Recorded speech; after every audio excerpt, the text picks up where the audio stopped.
जय श्री कृष्ण, जय माता जी। आप लोग के आप सबके ही अध्यय शक्ति एस्ट्रोलॉजी चैनल में एस्ट्रोलॉजर प्रियंका आप सबको स्वागत करती हूँ। और मैं कार्तिक मास की 19वां अध्याय की कथा सुनाने जा रही हूँ। कृपया ध्यान से सुने। किया कार्तिक व्रत प्रथम, ओ बाड़ी था कौन, मुनिवर मुझे बताए दो, श्रवण करूँ रह मौन। पृथ्वी बोले, हे ब्राह्मण, आपने तुलसी का महत्व और व्रत का इतिहास मुझसे कहा, सो मैंने सुना। अब कार्तिक व्रत करने वाले पुरुष का फल और महत्व कहो। ये व्रत पहले किसने किया, वे ये वर्णन करो। नारद बोले,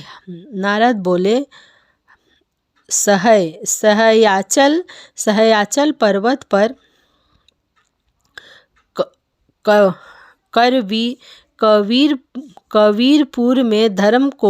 कबीरपुर में धर्म को जानने वाला धर्मदत्त नाम का ब्राह्मण था। यह सदा विष्णु का व्रत और पूजन करके द्वादश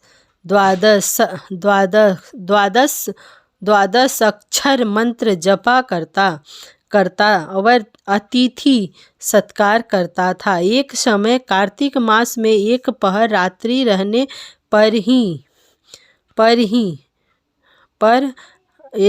पर हरि के जागरण को भगवान के मंदिर में गया और भगवान के पूजन किया। सामग्री लेकर जाते हुए उस ब्राह्मण ने टेढ़ी दाढ़ लपलपाती जीभ भीतर को घसे हुए, लाल नेत्र, लंबे होठ, नंगी सूखी पतली फुकार मारती एक राक्षसी को देखा। उसको देखकर वह कांप उठा। भय के मारे वह पूजा की सामग्री और जल से उसको मारने लगा।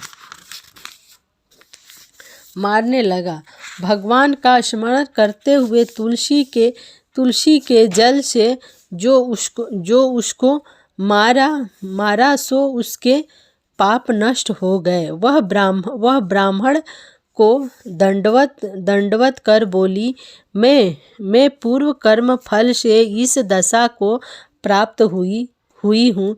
हे विप्र, अब उत्तम गति को कैसे प्राप्त हूँ? नारद जी बोले, विनती करती हुई उस कलहा को देखकर अति विस्मित होकर धर्मत ब्राह्मण बोला, किसी कर्म फल से यह तेरी दशा हुई है, वह सब हमसे विस्तार पूर्वक से कहो। कलहा बोली, सौराष्ट्र नगर में एक भिक्षुक था। उसकी स्त्री कलहा नामक अति कठोर स्वभाव वाली मैं हूँ। मैंने अपने स्वामी का कभी कल्याण नहीं विचारा और न कभी मीठे पदार्थ दिए। मैं उन्हें धोखा देती रही। मुझको हमेशा कलह ही प्यारा लगता था। ये बात जानकर पति ने दूसरे विवाह का विचार किया। इस पर मैंने विष खा लिया। यम के दूत मुझे बांध कर ले गए। यमराज ने मुझे देखकर चित्रगुप्त से पूछा, इसने क्या कर्म किया है? ये देखो, इसने जो बुरा भला किया है उसका फल पावे। कलहा बोली, चित्रगुप्त धमका कर मुझसे बोले, इसने कोई शुभ कर्म नहीं किया है। स्वयं मेवा मिष्ठान खाती थी और पति को नहीं देती थी। इससे ये बगुली की योनि में अपनी विष्ठा को खाती रहे। अपने पति से द्वेष करती थी, इससे ये विष्ठा खाने वाली शुकर योनि में रहे। यह सदा पात्र बटला आदि से भोजन करती थी। अपने बच्चों को खाने वाली बिल्ली को इसने अपने पति के ऊपर विष खाकर आत्मघात किया है। सो यह अति निंदित प्रेत योनि में रहे। कलहा बोली, सो मैं 500 वर्ष तक मारवाड़ से प्रेत योनि में अपने कर्म से नित्य भूख प्यास से दुखी रही।